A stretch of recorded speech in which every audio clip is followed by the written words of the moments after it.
کرتی. صفحہ 437 ہے, یہی فضائل اعمال ہے. کہتے ہیں جنید بغدادی ایک مرتبہ شیطان کو دیکھتے ہیں ننگا پھر رہا تھا.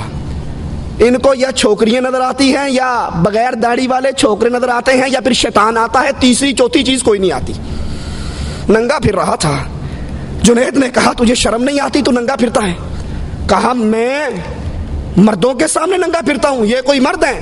مرد تو وہ تبلیغی جماعت کی جو مسجد شنیسیہ ہے اس میں بیٹھے ہوئے ہیں, وہ اصل مرد ہیں. ذکر کر کر کے میرا جگر جلا دیا ہے. جنید اس مسجد میں گئے, دیکھا کچھ لوگ سر پہ گھٹنوں پہ سر رکھ کے مراقبہ کر رہے تھے, الا اللہ کی ضربیں مار رہے تھے.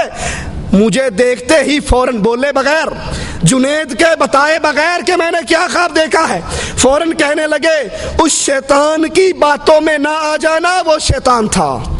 ابھی بتایا نہیں کہ رات میں نے خواب میں شیطان سے ملاقات کی.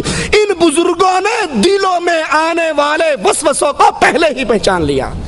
محمد الرسول اللہ صلی اللہ علیہ وسلم, زہر والا کھانا رکھا جاتا ہے, یہودیہ لاتی ہے, بوٹی اٹھا کر منہ مبارک میں داخل کر لیتے ہیں. نبی کو اس کے دل کے وسوسوں کی اطلاع کیوں نہ ہوئی؟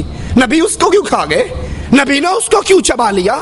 کیوں کہا کہ اس گوشت نے, اس ران نے مجھے بول کر بتایا ہے آقا نہ کھاؤ, مجھ میں زہر ملا ہے؟